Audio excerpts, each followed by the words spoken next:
তারিখে সুষ্ঠু সন্ত্রাস দুর্নীতি বন্ধ করলে এসবি নিউজ 24 টিভি আজকে উন্মুক্ত এখানে দাঁড়িয়ে সুর গলায় কথা বলার সুযোগ হয়েছে। গণতান্ত্রিক অধিকার ফিরে পেয়েছি, মৌলিক অধিকার ফিরে পেয়েছি একমাত্র তারেক জিয়ার নেতৃত্বের কারণে। 5ই আগস্ট সৃষ্টি না হলে এইখানে কোন রকমের অবাধ সুষ্ঠু নিরপেক্ষ নির্বাচন করা বাংলাদেশে সম্ভব হতো না। আগামী 12 তারিখে সুষ্ঠু অবাধ নিরপেক্ষ নির্বাচন হবে। শৃঙ্খলা বাহিনী থেকে শুরু করে কোন রকমের এখানে কোন অপকর্ম করার কোন সুযোগ নেই। বন্ধুরা আমার, পট বাহিনী নামক একটি বাহিনী এখন আমার ওইখানে এরশাদ ভাই বক্তব্য প্রদানকালে একটা বিস্ফোরক আমাদের উপর নিক্ষেপ করা হয়েছে। আমরা তো ক্যাকার বলেছি, ককটেল বলেছি, আমরা তো বিস্ফোরক বিশেষজ্ঞ নয়। এবং আইন শৃঙ্খলা বাজি যদি আমাদের মিটিং এ যারা উপস্থিত হয়ে এই পটকা ফুটাতে পারে, তাহলে পটকা ফুটানোর বিরুদ্ধে কোন আইন ব্যবস্থা নাই, আইনানুগ ব্যবস্থা নিতে হবে। আইন শৃঙ্খলা বাহিনীকে আজকের সমাবেশ থেকে আমি হুঁশিয়ার করে বলে দিতে চাই, এই ব্যাপারে যদি আইনানুগ কোনো ব্যবস্থা না নেওয়া হয়, বোয়ালখালীর নির্বাচন পরিবেশ যদি অশান্ত হয়, তার জন্য আইন শৃঙ্খলা বাহিনী দায়ী থাকবে। আমরা শান্তিপূর্ণ পরিবেশে শান্তিপূর্ণ অবস্থায় সমাবেশ করতে চাই।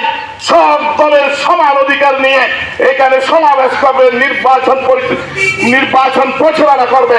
সেইটা আমরা আশা করি। আইন শৃঙ্খলা বাহিনীকে বলবো, কোন রকমের নিরপেক্ষতা বন্ধ করলে তার জবাব কিন্তু মান্য হবে। সংস্থা প্রশাসনিক আইন শৃঙ্খলার দায়িত্বে রয়েছেন।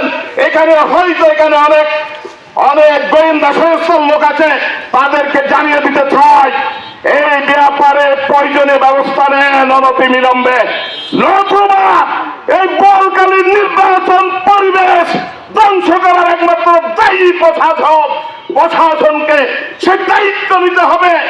না হয় ব্যবস্থা না নিলে বোয়ালখালীতে নির্বাচন পরিবেশ নষ্ট হবে, বোয়ালখালীতে শান্তিপূর্ণ পরিবেশ নষ্ট হবে।